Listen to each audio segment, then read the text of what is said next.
they've all proved during COVID that their employees were just as productive, if not more. So they were actually trying to solve a different problem. They were trying to say, okay, well, we're super productive. We're hitting our revenue. Are our people overworked? And I love that about those companies because they'll stop and ask that question.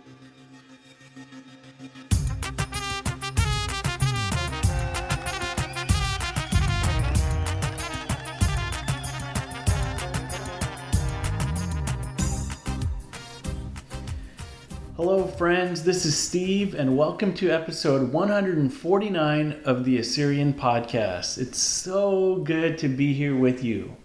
You know, lately I've been hearing from a lot of people that they're going to make a job change, they're looking for different positions, or they just want to relocate. Something about the pandemic and everything going on in the world has people really thinking about how they spend their time. And it got me wondering, how many of our Assyrian podcast listeners are out there on the hunt and could use some advice? So I reached out to my friend Ninus Benjamin, who has been recruiting for companies like Facebook and Google, and I decided I was going to pick his brain about finding a new job. So today you're going to hear an interview about interviews. It's a conversation about other conversations. And it's a proud Assyrian who wants to provide as much helpful advice as possible. When to stay, when to go, how to look. And I am so excited to share this interview with you. But first, support for this week's episode of the Assyrian podcast is brought to you by Tony Kaligarakos and the injury lawyers of Illinois and New York. If you know anyone that's been in a serious accident, please reach out to Tony Kaligarakos. Tony has been recognized as a top 40 lawyer and a rising star by Super Lawyers publication and has obtained multiple multi-million-dollar awards. Tony can be reached at injuryrights.com or 847-982-9516. This episode is also sponsored by the Oshana Partners, a husband and wife real estate team. Are you considering purchasing or selling a home in Arizona or California? John and Rita are available to help make your next real estate decision into a seamless transaction. Contact the Oshanas at 209-968-9519. Get to know them by checking out their website, theoshanapartners.com. And now, here is my dear friend Ninus Benjamin.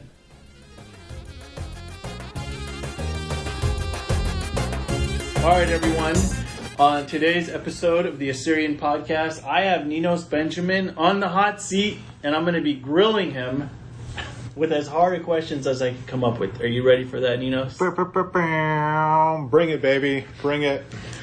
Hey, that's the kind of attitude we like to see here on the Assyrian podcast. So, obviously, we're doing this for the Assyrian podcast, which means you have some connection to Assyrians, and you are an Assyrian. So tell us about your Assyrian heritage. Man, I thought you were going to make me do this in all Assyrian. And you should. I would have people... Can you do this in Assyrian? Kamsid Kilhamzim and Surai? Hey, of course, Kamsin. I can. However, Steve, I'll be honest with you. I think our Assyrians from Iran would listen with one ear plugged, while Assyrians from Iraq would plug the other ear, because I'm kind of all over the place with my Assyrian. Yeah. And I think that's a testament to my parents. We're kind of hybrids. I've got family from Iraq, from Turkey, from Russia, from Iran. So I'm kind of a hybrid. Yeah, I mean, you grew up in Santa Clara, right? Born and raised there.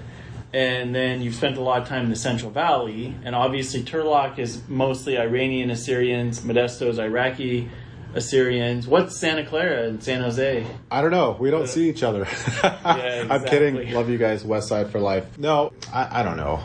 My family grew up in Cupertino. And for people that might not know where that is, that's kind of like the home of Apple computers. And so like Silicon Valley, Bay Area. And so I think there was one other Assyrian family in Cupertino at the time.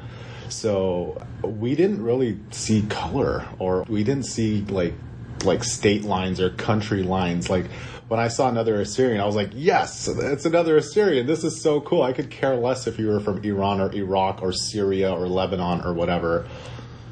Yeah, didn't Steve Jobs invent Apple in Cupertino, like out of a garage or something? I'm pretty sure there was an Assyrian that invented it. That's right. Let's be honest. But yeah, I think you're right. Very cool. So what was your favorite Assyrian food growing up? Ooh. Okay, can I tell you what my least favorites were? Sure. Anything with eggplant.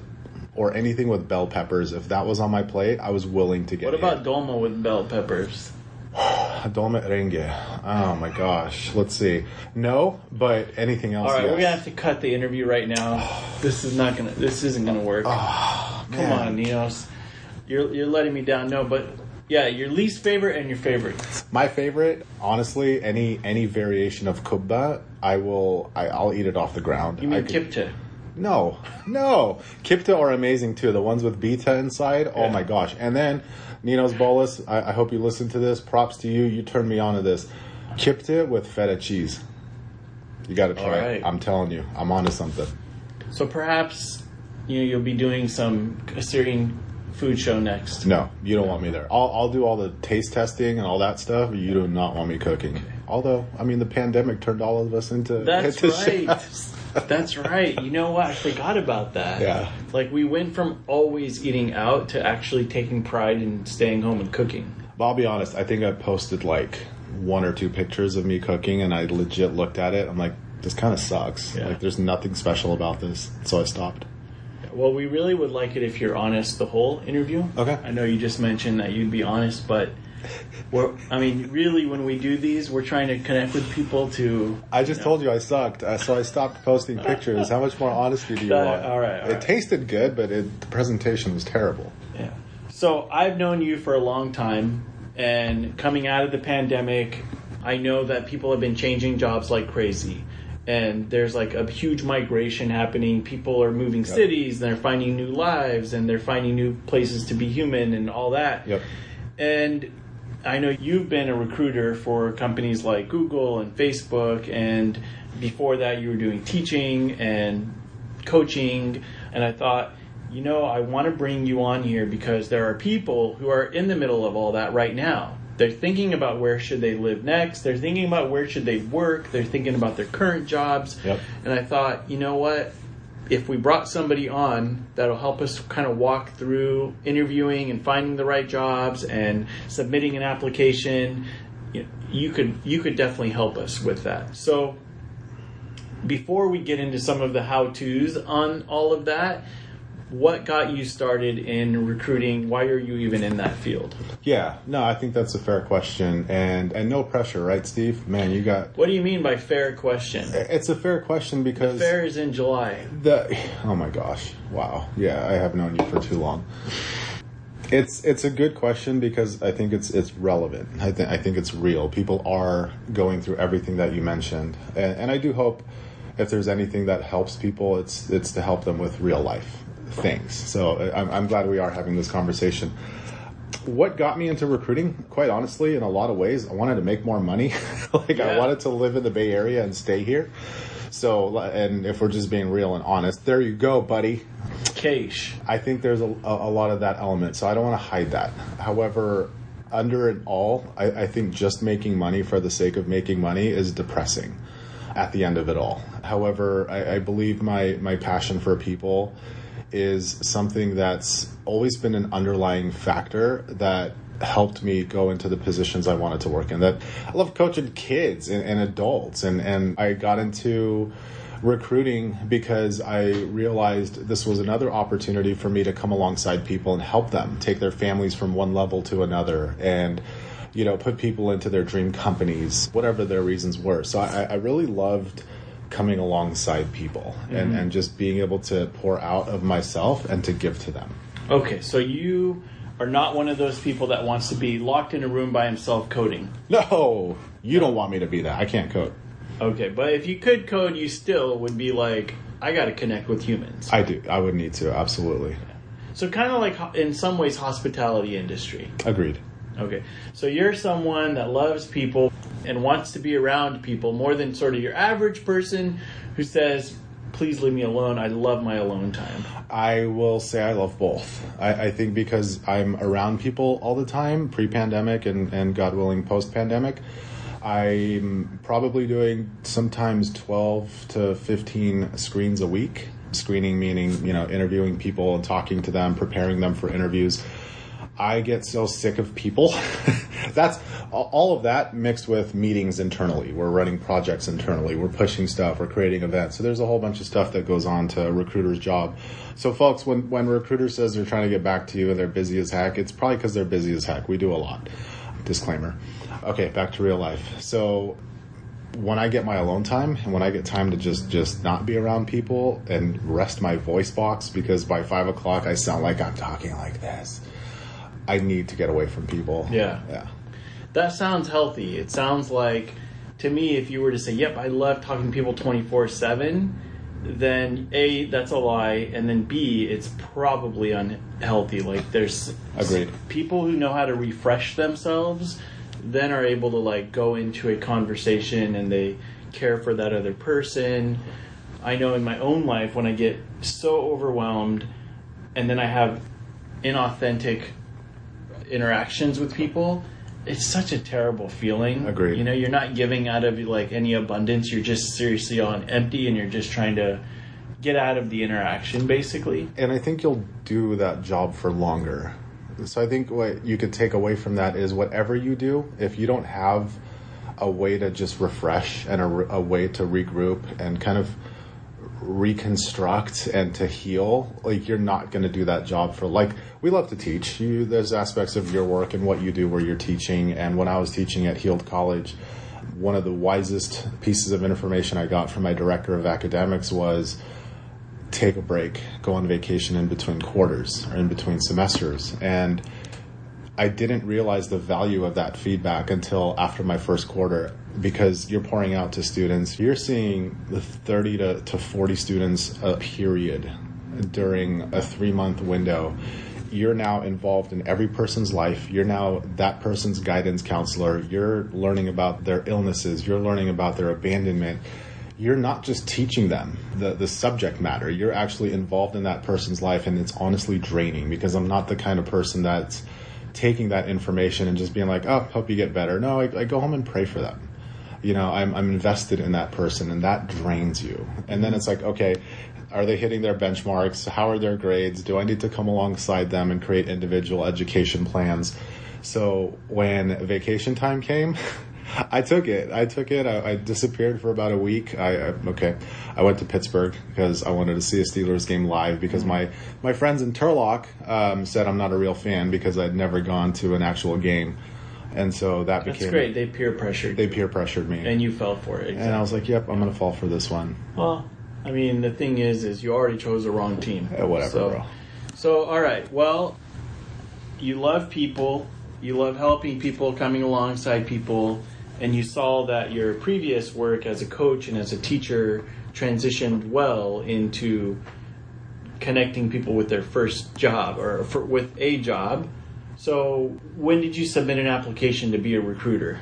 It was towards the end of 2015. I feel like I was in a dead-end contract position at Google. I was working for Shopping Express. Mm-hmm. Shopping Express was basically what you guys know of Instacart to be today, where it's an app and people shopping for you and delivering it to you. I was working on these like little pieces of it where I was just a project manager, and I hated it. It was so depressing. It was so frustrating. I barely got to talk to people. I heard about this opportunity to recruit and be a sourcer. I didn't know what a sourcer was. So I Googled it, and I was like, oh, this sounds cool. Their job is basically find the profiles that look like the job description. And it sounds really boring the way I'm explaining it, but it actually turned out to be like an aspect of recruiting I enjoy the most. But I reached out to my cousin, and I was like, dude, I'm so depressed. This job sucks. I think recruiting would be kind of cool. And he's like, oh my gosh, I know this person at Google. She's perfect. Let me see if they're hiring. He reaches out to her.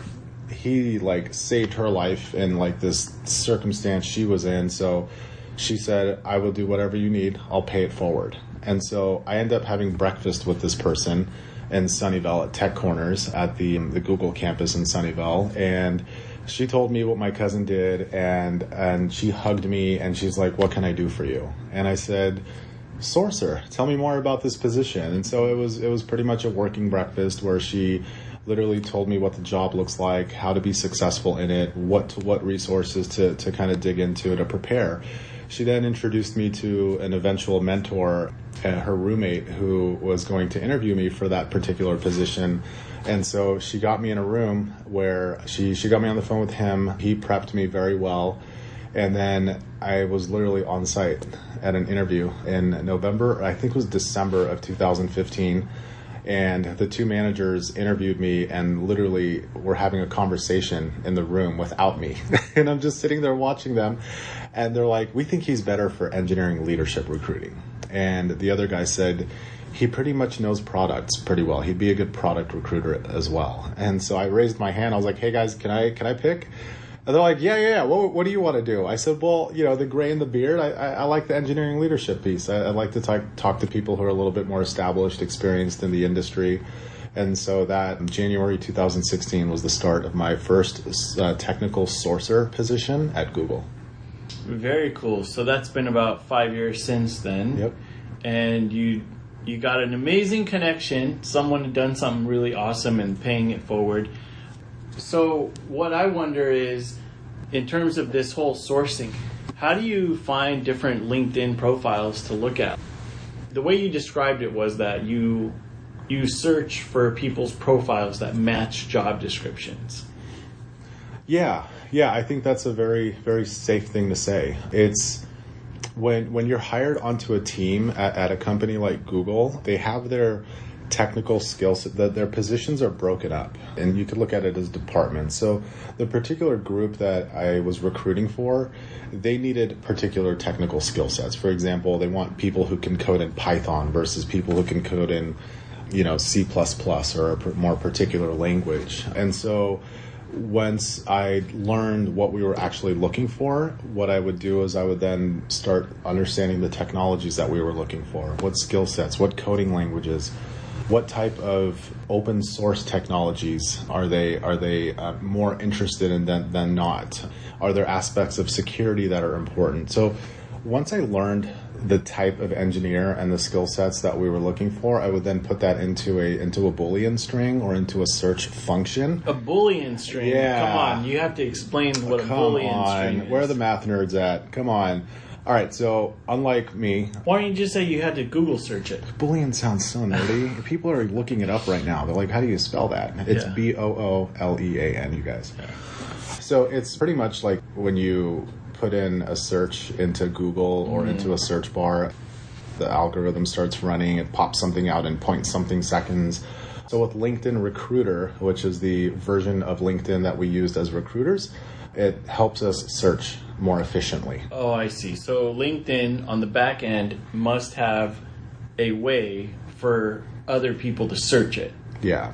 It's kind of like your dating apps where, when you get on, you are like, you know what, I want someone within 50 miles of where I live. So that's a search filter. So you add that criteria. Then you're like, you know what, I want them to be this age. And then, you know what, I want them to have this color hair. I want them to like movies like I do, etc., blah, blah, blah. So it's similar to recruiting. And the tool is very similar. So you're adding those filters, you're adding that criteria, and that's how you start to calibrate and narrow down your search. Very cool. So you find the job that they're hiring for, then you go in and you start searching for that job. And then what?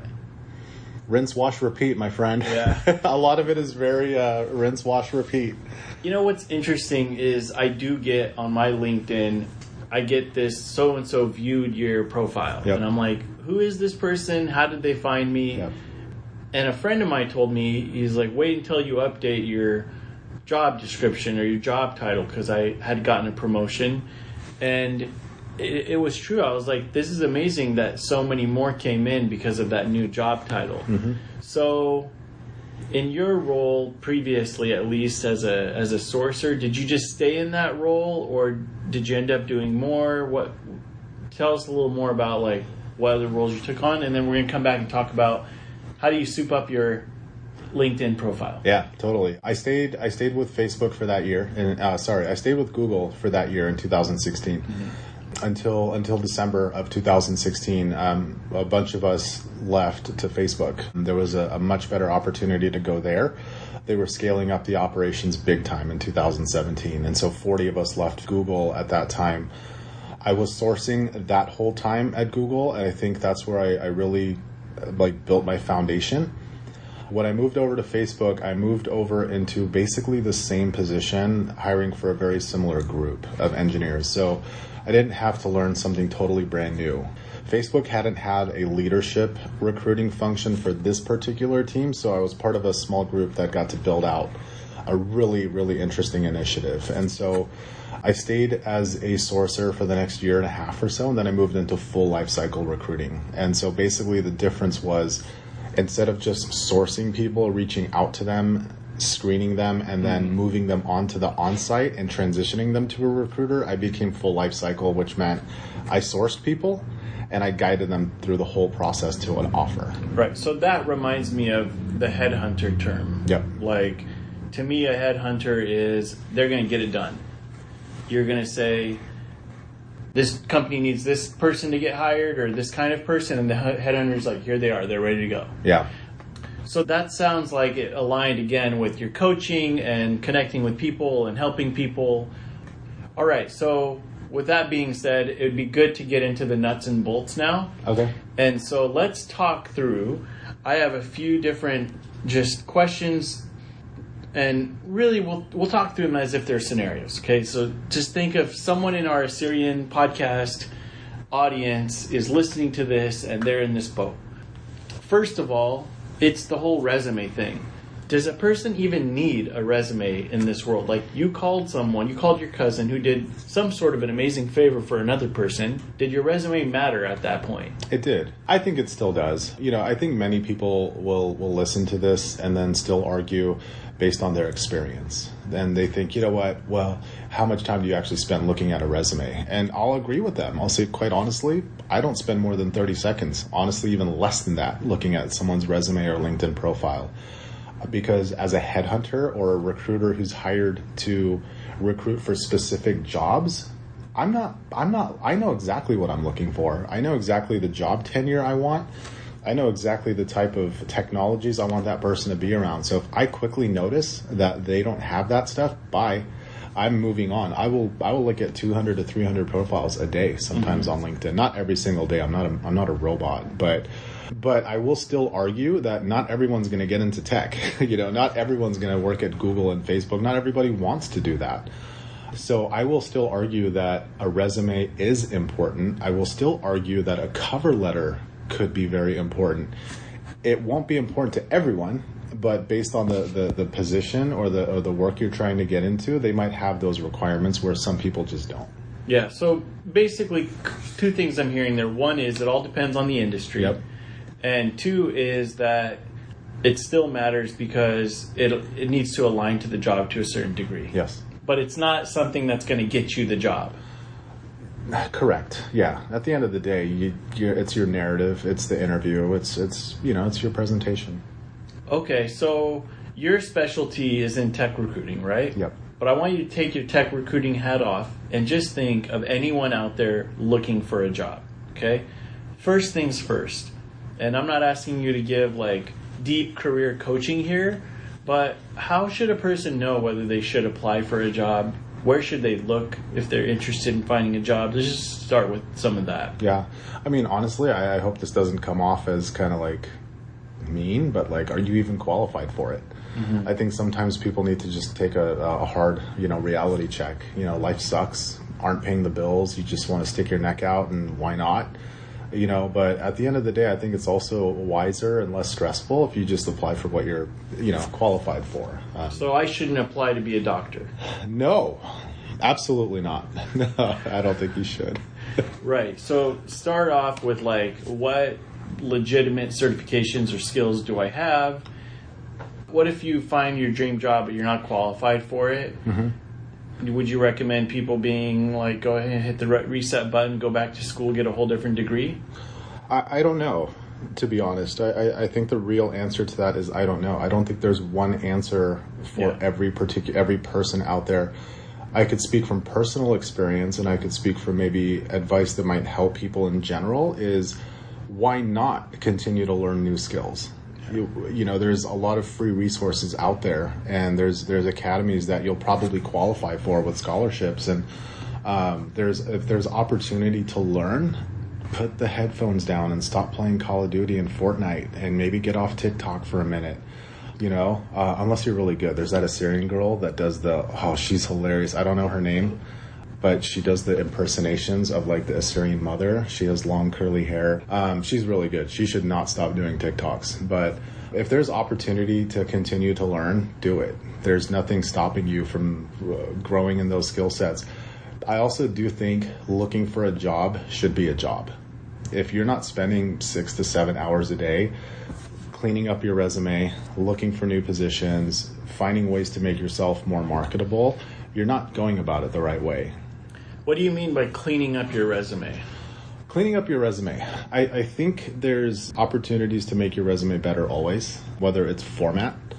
What I would suggest to people, some of the things I would suggest to folks would be look at resumes of people in the position you're currently looking for. If you're looking to be a paralegal, look at current paralegals that are in the field for 3-4 years. So you just ask someone you know to send you their resume? If you know people in that field, sure. If that's the case, great. But you could also look up people on LinkedIn that are paralegals. I see. And then just see what their profile says. Absolutely. You're learning a lot, right? You're learning about titles. You're learning about the responsibilities that they have and their accomplishments. Mm-hmm. You know what I do? That stuff's not copywritten. I'm copy and pasting. Yeah. Not you find the stuff you like. I'm not copying pasting to put that into my resume, but I'm copying pasting it into like maybe a Google Doc. Just a running doc so that I could keep that language and say, okay, I didn't know that word. And maybe make it more your own. Make it more your own. Absolutely. That's how I got through high school and college. No. So that's awesome advice, actually. Like, just go find people and look at their profile, and then maybe even reach out to them, right? Let me also add this. Let me also add that along with looking at folks that are in the position that you want, look at the job descriptions that are out there. Go on to Indeed, go on to LinkedIn Jobs, whatever job finder page that you use, even internationally. What does the job description look like? What does the summary say? What are the requirements that they ask for? Do you meet those bulleted requirements and those nice to haves, that place where it says preferred qualifications? Look at that. Look at the language that they use and make that your resume as well. Of course, if it's actually part of your experience, you don't want to fluff and make stuff up, because oftentimes in the interview, they'll ask you about those particular things and you'll have to lie. So got it. You want to keep it real. So before we get to the interview piece, let's just say I found a job on LinkedIn. I'm the perfect candidate for that company, and my resume aligns just right to exactly what they're hiring for. And I submit my application. I don't know anybody that works for that company, but I submit my application. 2 weeks later, I get a thanks, but we're going another direction. And this keeps happening over and over. Like, how do you get around that? What can you do? You could, first of all, this might hit a little hard. You could come to the realization that you're not promised that job. And so I think when you have the mindset of, I deserve this job, this is perfect for me, you're setting yourself up for a lot of failure, because you don't know what's going on behind closed doors. You don't know that company has a terrible recruiting operation. Their tool is pathetic. Mm-hmm. Their application tracking system is pathetic, and they're going through turmoil internally, and people are just not seeing incoming applications. You don't know that. So just from an administrative perspective, you're sitting there saying, this job's perfect for me, but then on the back end, nobody's even tracking it. So, and then some automatic response comes out because there's some automation involved. And so you get this response that says, there's been many candidates for this position. We'll keep your profile or whatever. I think if you go with and then let's add more to it, since I've been on that side. That posting is posted publicly, legally, for an X amount of time, but there's already people that they want internally to move around. Right. So a lot can happen that's unbeknownst to you, that you're just not familiar with. So that's why my advice in saying it hits hard is don't be entitled. Don't feel like you're going to get this job just because you applied. you got to spray and pray, man. Yeah. So you got to spray and pray. Spray and pray. Yeah. Well, I think then whoever's listening, it's totally okay if you apply for 150 jobs and get 150 notices that say whatever, automated responses. Yep. 150 is probably too many. I mean, maybe, but at the end of the day, it doesn't matter. The key point there is you're right. It's sort of like even in our relationships with other people. We never know why someone went haywire. We never know why one relationship worked and another one didn't, and all the different things that are happening. Like, one company might desperately be looking for someone, and another company's like, oh, this is an internal hire, and we just need to post it, and then quickly take it down. We hope no one applies that has any real experience. And actually, the ones who do have experience could get rejected because they're a threat to the person that they already have picked out. It's kind of a weird deal. You would think, I'm going to submit my application, great. I might get an offer or an interview or something back if I'm qualified. But it's sort of a mystery. There's no relationship. Okay, but let's just say you really, really want this job and you got this automated message. Yeah. What else can you do? Anything? I mean, you're probably going to throw a pen and kick your pillow at that point, sitting in your room. You're going to be pretty upset. You're gonna ask what you're doing wrong. You're gonna question the meaning of life. You're gonna just go get a job anywhere and do anything because you're just so discouraged and depressed. Honestly, go through that. I hope you do. Like, I hope everybody hits a point where they're at rock bottom in a way. I'm not hoping people get depressed or anything like that, but this isn't easy. You know, it's not easy finding a job. There's so many people out there that want that one position. When you really look at the grand scheme of it all, I remember there was a statistic when I was at Google. I think it was like over 25 million applications a year come in. It could be even in the 50s, I believe, which I think it was. But I think that was the cost of food for a year. I forgot. But there was some astronomical number as far as how many applications come through a year. And it just made me say, who am I? Yeah. To feel so entitled that I deserve this job. And quite honestly, a lot of us had a dream to want to work at Google and at Facebook. When I initially had that thought, I never thought I would be there. I continued to build on myself. I continued to find positions that put me in a better place. Not with the intention of maybe I'll work there one day. You know, I got into Google because my friend was like, hey dude, you need to come work here. There's this really cool opportunity. And he got me in. So, you know, it was a lot of networking. It was a lot of that. So what I'm hearing you say is go through the process, because even if you get rejected 150 times, there's something for you to get from that. But it's also something you shouldn't worry about because you don't know why that happened. All right, yeah. So let's just say now you got an email back and they say, we've selected your resume. We'd like to know if you're still interested. We'd love to see if you're available for an interview. Yep. All right, now you got your big break.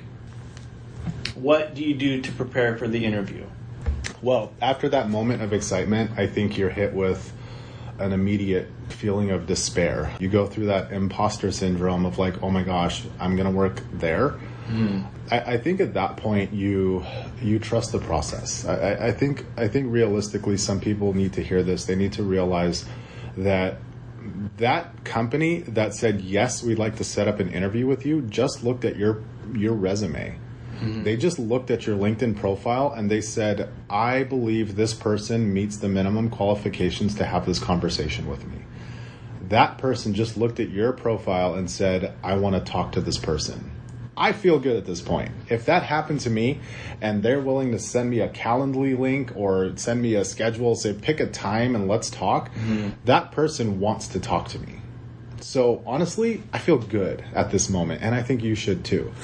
I also think that at this point you should have, and if you don't, you should get people around you that are better than you, just at life. Like, and I'm going to say that it might be unpopular to be like, oh, people aren't better than each other. No, there are people in my life that are 10 times better than me at interviewing, at recruiting, at, whatever stage in life that I'm at, and paying taxes or whatever.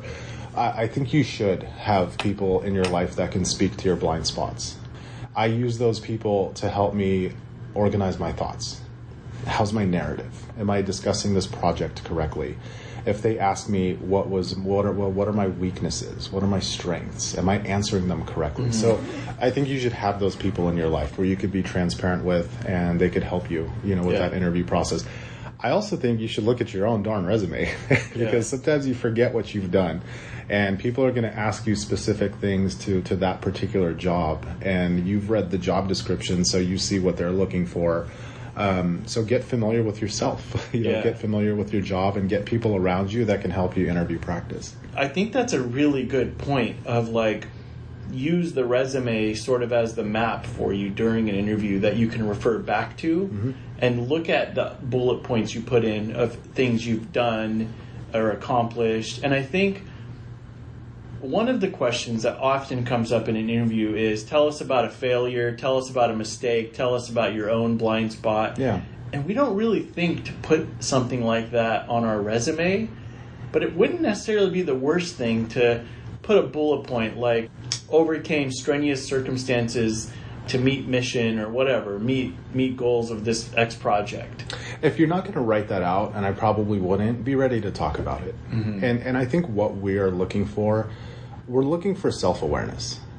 We're looking for you to be able to discuss a project or an assignment and be able to show that there were some failure points. Mm-hmm. Be able to show that, and not just for the sake of self-deprecating, but how did you overcome that?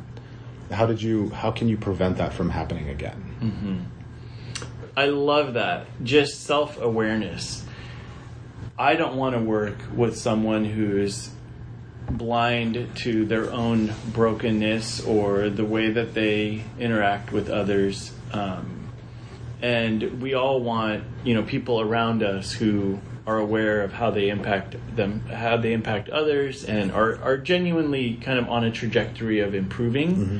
So even though that was such a basic tip of look over your own resume, I'm sure most of us, we just blast it out. We just send it to people thinking okay, great. And then when it comes time, we forget about it. So you got the call that you're going to get an interview. Now you're super excited. You've looked over your resume. You've called some of your friends, talked through the opportunity, and helped them coach you up for the resume or for the interview. Mm-hmm. Does it matter if your interview's in person or if it's on Zoom? Because, lots of interviews now are going to be Zoom. Or Google Meet or... Yeah, I think that a lot of companies have the resources now to provide an option. A lot of times it's primarily over Google Meet, Zoom, or WebEx. But people will say, if we need to defer to a phone call, provide a cell phone number.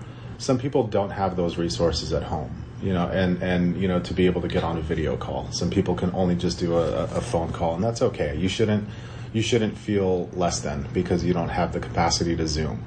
And that's just real. I also think that companies are getting better at providing a lot of those resources and reimbursing people.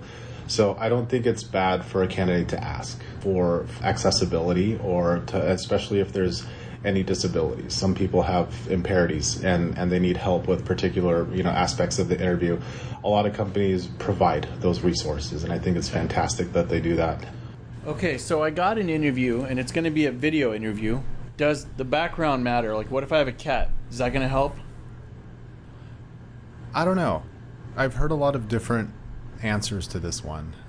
If you can get into a quiet place where you're limiting distractions, please, by all means. But in all reality, a lot of people had to create their offices in their homes. Some folks live in a one bedroom with 3 people. It's not easy to not have distractions. So often as a recruiter and as an interviewer, we encouraged our interviewers to be thoughtful of dinosaur toys flying across the screen, a dog coming in or having to let someone in because you're the only one home. So I think there's a lot of grace with people these days, but if you could get yourself to a quiet place, if you could limit distractions, if you can create strong internet bandwidth by telling the kids to get off of whatever device they're on for an hour and a half, those are wise steps to take. Okay, so let's go the other way. Well, hey, let me also add this. Yes. If you could blur your background, maybe blur the background. That's not a bad idea. Really? Sure. The person who's interviewing isn't going to be like, this is weird. What do they have to hide? No, I've had some recruiters actually say, like, I hate when people don't blur their background. I don't want to see XYZ. And honestly, you might have something behind you didn't realize that's a banner that doesn't fly well with that company or that person. You don't want to create a bias. So oftentimes, if you could just blur, just blur. Yeah. Okay, that's a eye-opener. Yeah. I looked at it opposite. Me too. I love it. I saw someone with like a Green Bay Packers sign behind them, and I was like, ew, you only like them because of Aaron Rodgers. And I would just make fun of them and broke the ice between us, and they relaxed and bantered a little bit, and then we jumped into code. You know, you're reminding me, one time I got on an interview, and I had changed my profile picture to be a picture of Bruce Lee. Okay, that's weird. And then I forgot to turn my video on.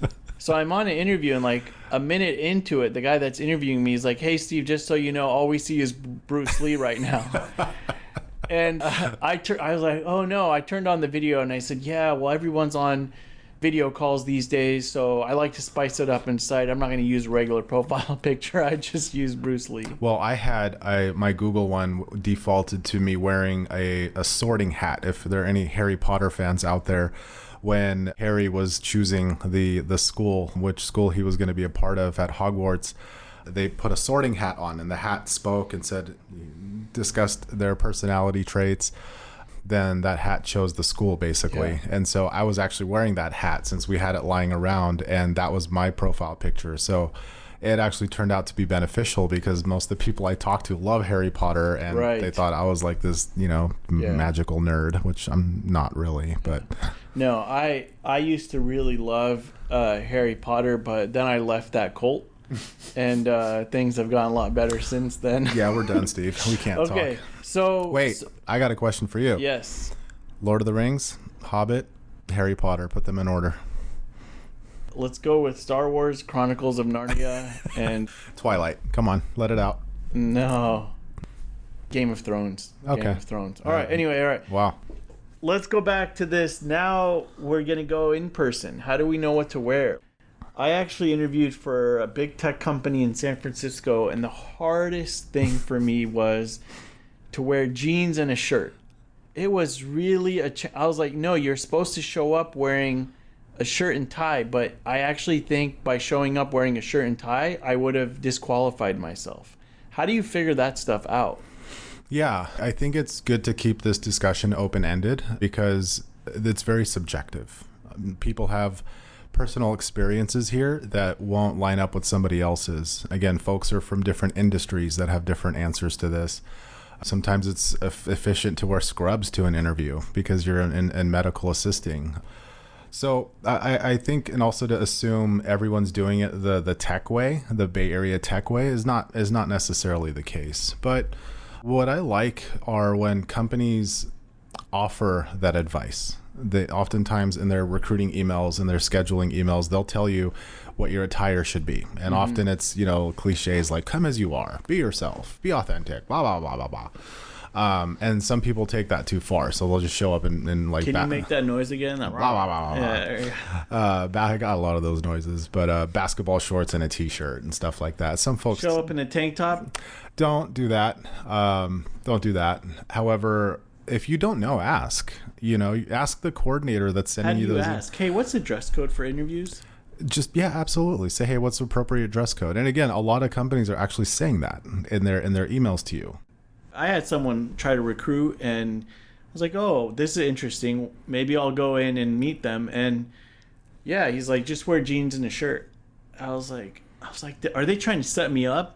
No, because they're often like, again, if our experience being tech, and a lot of people want to be in the tech industry, whether they are tech or not, there are non-technical roles at Google, Facebook, Amazon, Apple, etc.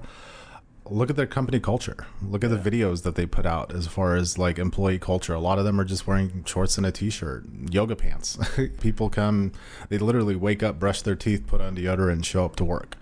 And so I think oftentimes we overthink the dress code piece.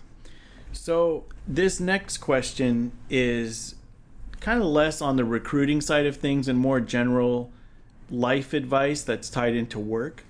Is everyone has had a bad boss at some point or another, right? A person who, for whatever reason, doesn't treat you the way you should be treated. Or, for example, a lot of people have been struggling with all the COVID restrictions, and now we need you to do all these different new things that are now placed on top of your regular job with no sort of here's more pay or here's whatever. And really the thing people I think are longing for is time off. I think a lot of people just want time to relax, to themselves, to do whatever.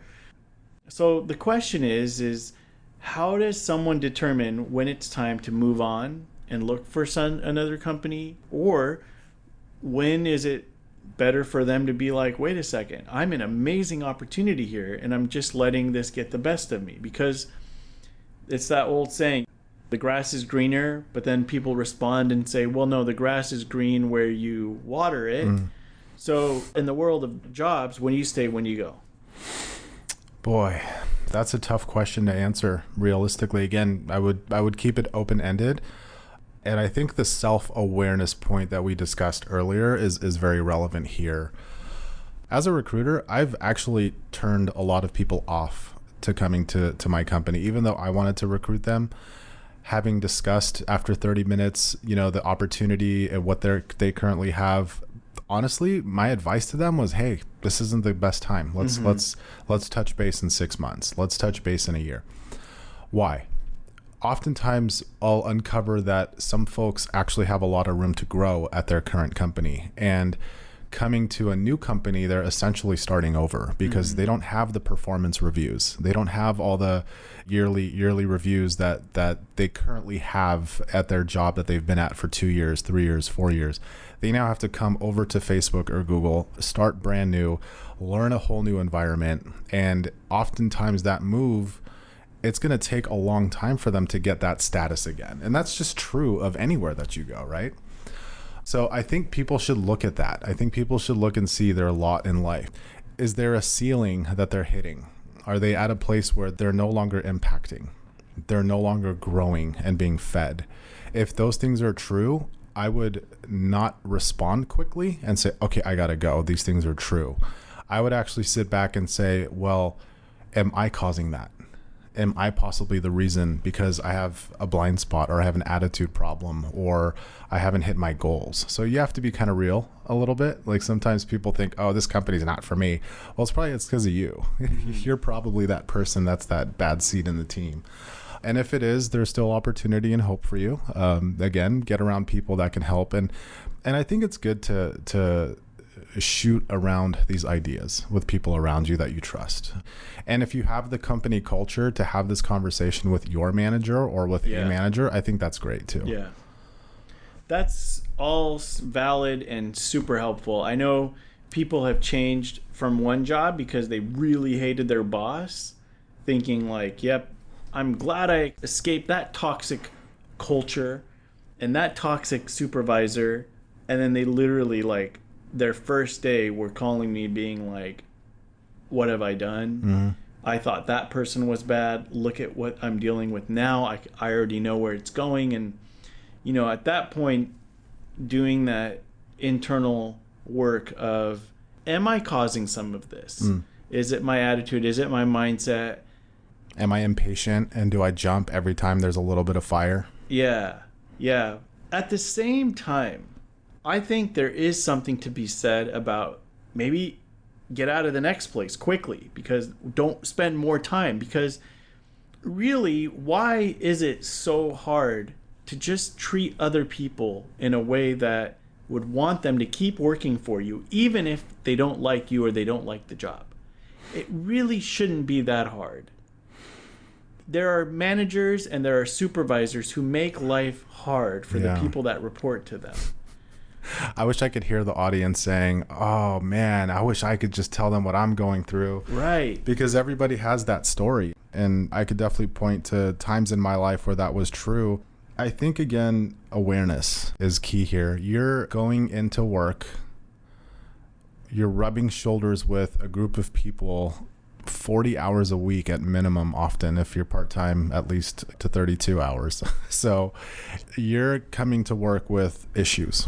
You woke up with a headache. You have high blood pressure. You got a fight with your spouse, with your sibling. Your car sucks. I don't know. You got some letter in the mail that says supplemental tax and your realtor didn't tell you about that. Just things hit you, and then now you have to go to work and just be on your A game. Well, guess what? All the people around you and your boss that might not even be qualified to do what they do because they're not being trained, and right. Everybody just shows up, and it's like, okay, be perfect with each other. Good luck. Yeah. So with the awareness piece, I think is just realizing, okay, we're all coming together and we're all intertwining our drama with each other. How can you rise up from that? How can you pull yourself apart from that in a way to where you're not acting better than someone, but you know how to respond? Yeah. You know how to rebound, and you know how to deal with some of that stuff that comes flying at you. Yeah, lately I've been really working hard on, because no matter where you work, whether you work for, you could be working for yourself, running your own company, one of your clients is essentially your boss, because you depend on them or that contract and whatever you want to work with, people you want to work with. So you still got to hire and fire people when you're running your own company.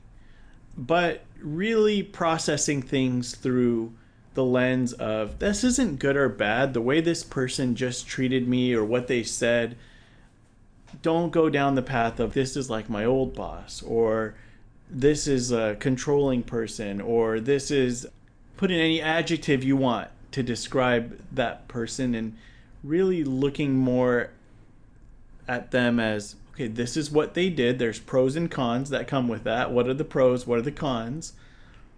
How do I not worry about whether this is going to work out for me or not, and just focus on what's the right thing to do? But that's hard. That's hard work, right? I'm not even there.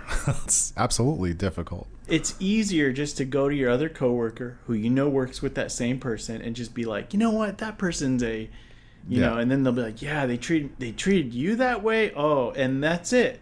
That's it. You can literally spend years of your life in organizations where everyone is just talking trash.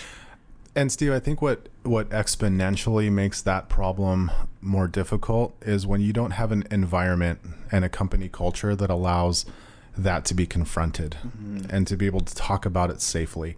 And I think that's the part that most people probably don't know that they're frustrated about, because you're so focused on the person. You're so focused on that supervisor, that manager that's not promoting you, that's not putting you in a better position, that's not giving you the right schedule.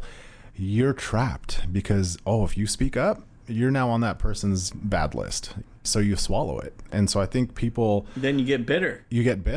And then that's why the grass looks greener everywhere else. Right. But then you go and interview for that company, everyone's putting their best foot forward. Right. Oh, this place is great. Yeah, that place sucks. Don't go back there. Come with us. And then you come in 2 weeks later, you're working for the same type of boss.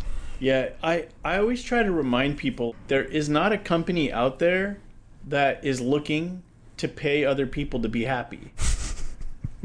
When Fair. I go in for an interview, they're not being like, okay, well, we have an important job to do. We want to make sure Steve's, no, they have a need. They got something that they need done. So they didn't hire you because they love you and want you to be happy. They hired you to accomplish something. But it's hard because you get in the organization, now you're months into it, you're years into it, and you feel like, yeah, they care about me here.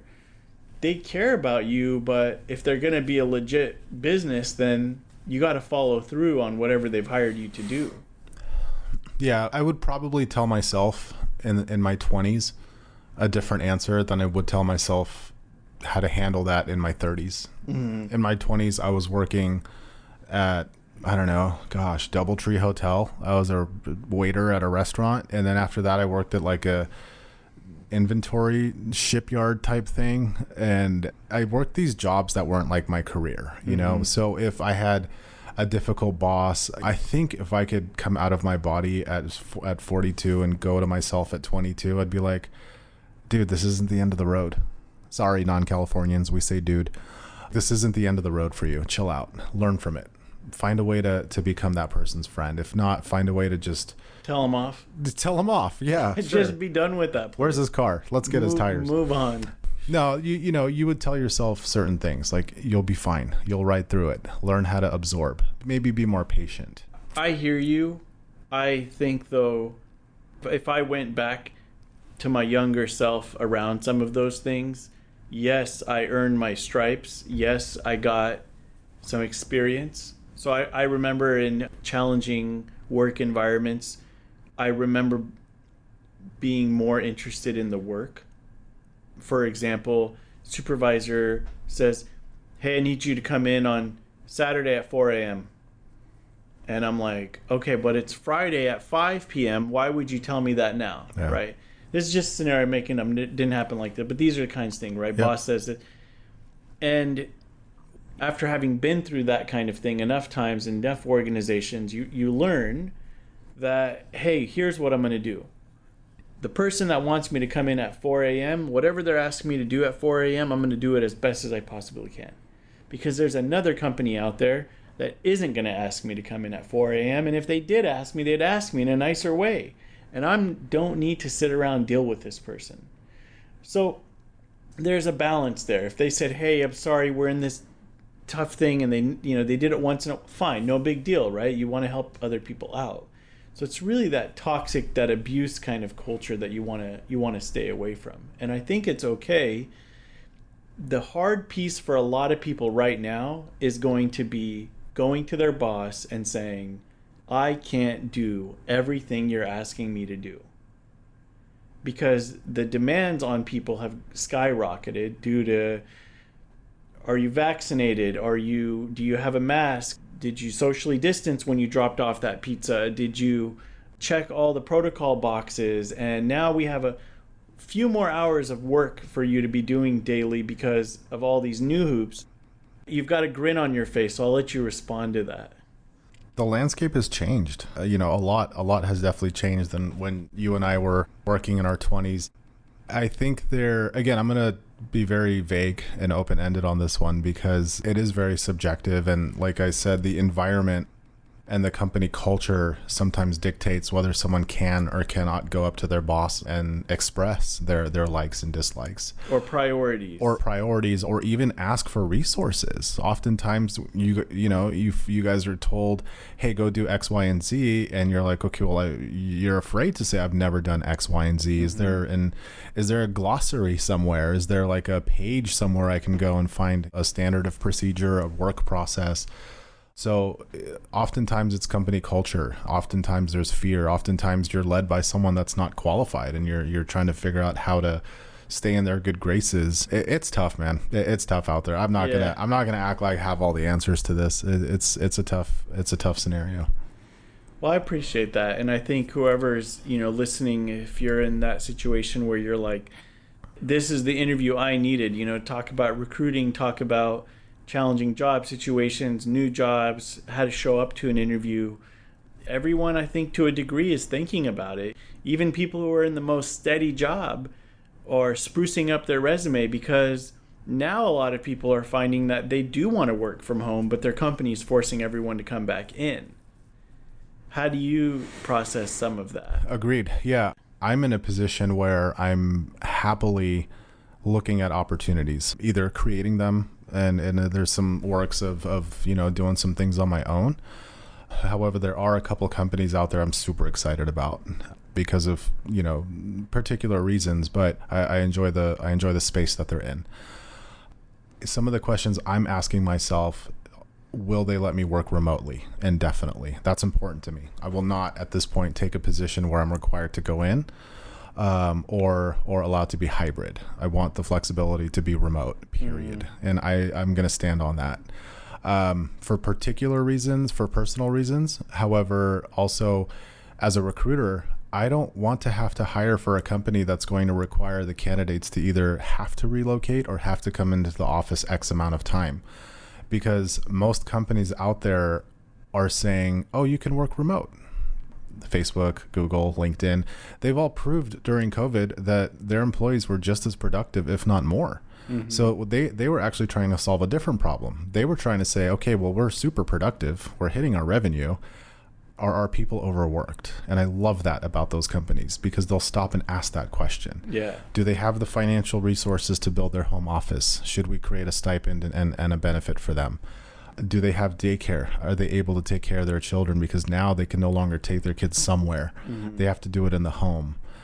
So they looked at all aspects of your life. And I love that about those companies. And they said, are we draining our employees' energy? Are they still able to impact their home, raise their families? Are they still able to do all the things they're supposed to do? Now they no longer have work-life separation, that balance. So those things are important to me. Awesome. Well, we've gone over sourcing, recruiting, resume building tips and tricks, in-person interviews, video interviews, how you should dress. We've talked about when you're doing an interview, using your resume as your resource, talking to different people who have that job, looking up their profile. Covered a lot of good ground. What else should we talk about when it comes to all this? I think the interview itself, when you're face to face or screen to screen with someone, I think there's probably a little bit more to uncover there. You know, I do believe sometimes when we're being asked questions as a candidate, when candidates are being asked questions, they tend to feel like they have to answer on the spot, on just ready, set, go. And I want to encourage candidates to just take a breath. Take a step back, perhaps even repeat the question back, or be honest and say, you know what, can you rephrase the question? I'd like to better understand what signals you're looking for, or I'd like to better understand the question. Now, you probably already heard the question. You know exactly what they're asking for, but you're scrambling for an answer. Mm-hmm. That's okay. That's okay. And even in the onset, before you start the interview, I often tell people, hey, if you notice me not looking at you, it's because my camera is to the left. I'm typing on my monitor to the right. I want you to know that you have my undivided attention. And so I think it's wise to preface that, because what remote interviewing presented for us was more plagiarism and cheating. And as an interviewer, I don't know exactly what you're looking at. I don't know if you're on a screen. I don't know if somebody else is doing the interview for you. There's so many things that could create confusion. So let the interviewer know what you're doing. Let them know that you have notes. There's nothing wrong with that. I think it's actually very wise to do that. And so relax. You're talking to a potential coworker at some point, and they want to get as much signal from you as possible. They want to make sure they're being very clear. So that's some added information I would provide. Cool. So Ninus, is it okay if people add you on LinkedIn and reach out to you for any troubleshooting? Maybe they want you to look at their profile and give them your thoughts. Absolutely. It's a free service I offer to all Assyrians. Awesome. Even if you're not Assyrian, I'll hook you up. Please find me on LinkedIn. We'll put your link in the show notes. Yeah, that'll be awesome. So we'll find you on LinkedIn, on social media, and if somebody even wants to give you a call, you're willing to be that person who looks at their resume and gives them some tips and tricks? Steve, you're killing me here, man. I'm trying to get I have a life, bro. Okay, all right. Jeez. Well, hey, ping him, see if he'll help you out. With that being said, Ninus, in every Assyrian podcast interview I do, I always like to ask people if there's one thing you could say to all the Assyrians everywhere who are listening to this episode, what would you say to them? I would tell my people to be very confident in who you are. We tend to have this imposter syndrome because we were raised with some funny words, and we were always told no, and we were always told we couldn't. And I think this is even a problem with minorities in general, is we always feel that we're not qualified for something. And I would yell at that. Stick your neck out there. I would tell you to be confident, not overly confident, but be confident and pursue your passion. Your next job might not be your passion, but you can build towards it. And it might show up in 2 years. It might show up in 3 years. So be confident and pursue your passion. Wonderful. All right. Thank you so much. Bang, bang, buddy.